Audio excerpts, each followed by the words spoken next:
Despite the dangers, Syrian-born photographer Ammar Abed-Rabbo has traveled to Aleppo 3 times already this year.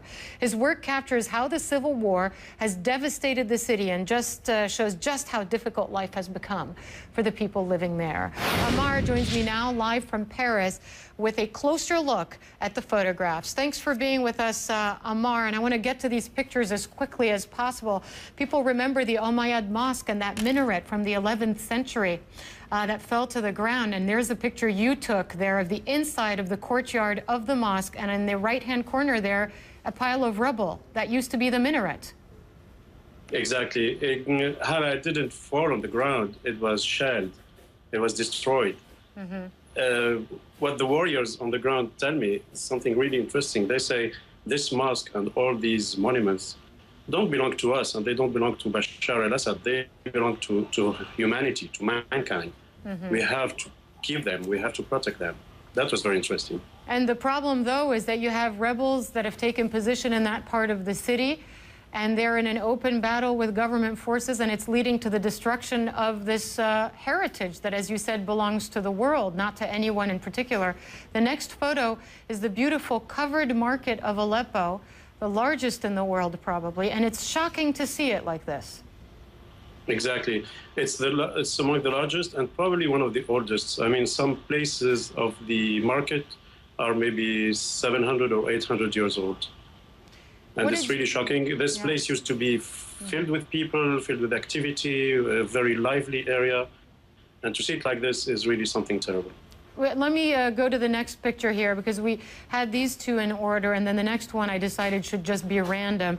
This is a photo of a rebel there firing what looks like a sort of a rocket-propelled grenade. A mortar right there, yeah. Tell us more about the fighting in Aleppo. There's fighting every day. I mean, even if it's, you know, the city used to be 4 or 5 million people living inside.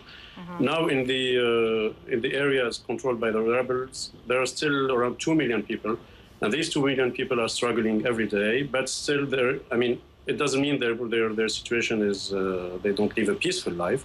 They still have shelling every day, every night. On night, you hear the airplanes flying over Aleppo.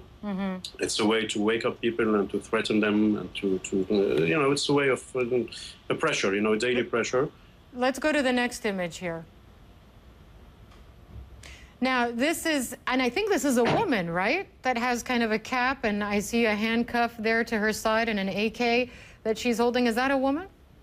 It is a woman, yes. There are new brigades that are with only women.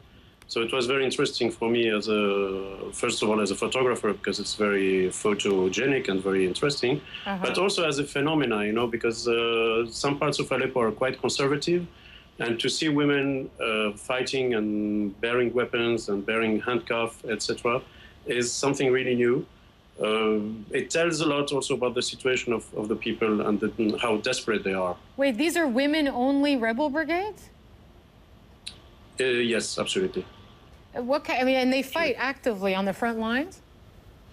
Some of them fight actively. I mean, I've seen them launching rockets. I've seen them fighting or just training to fight. Some of them are also for searching houses, because when you search a house and there are women inside, it's a bit complicated to have men even body searching them. So they are here to assist them.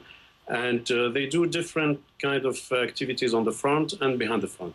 Let's take a look at let's take a look at the next picture. I want our viewers to see as many as possible. And I like this one in particular because perhaps it's wishful thinking.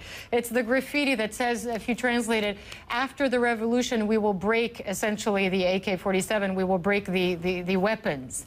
Yes, I like very much this one because... Yeah, so do I.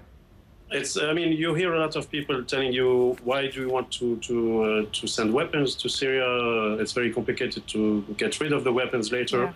All this is true, but it is true also that the people who do these graffitis, they are here, they know exactly what's happening, and we have to support these people.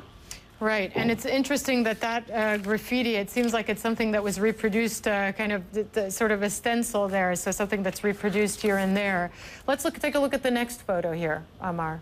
Okay, now this, I can't tell what's going on in this one, to be quite honest. It looks like a man leading a little girl with a backpack through a hole in a wall. What's going on there? This is in the old part of the city. It's also one of the concerns of the people who want to protect the monuments and who want to protect the stones of the old city. But you know, when you have a street that is shelled, or a street where a sniper is shooting on people, so what people do usually in different wars, I've seen that in Bosnia, I've seen that in Lebanon, is that they do another parallel street that goes through the buildings. And in this particular case, it's painful because it's a very old building. I mean, you can see the stones. That's probably a building that's maybe 1,000 years old. And it's, of course, it's more painful than if it was a very recent building that we could rebuild next year. Well, that's because it's irreplaceable, as so much of what Aleppo makes Aleppo what it is. And we're seeing that in some cases life goes on. People have to continue to survive. Congratulations on your amazing work, Ammar Abdrabbo, and also thank you for taking the risks to go in and take these pictures and share them with us on the outside. We really appreciate your time. Thank you for giving me the opportunity to talk about this. All right, absolutely. Thank you, Ammar Abdrabbo.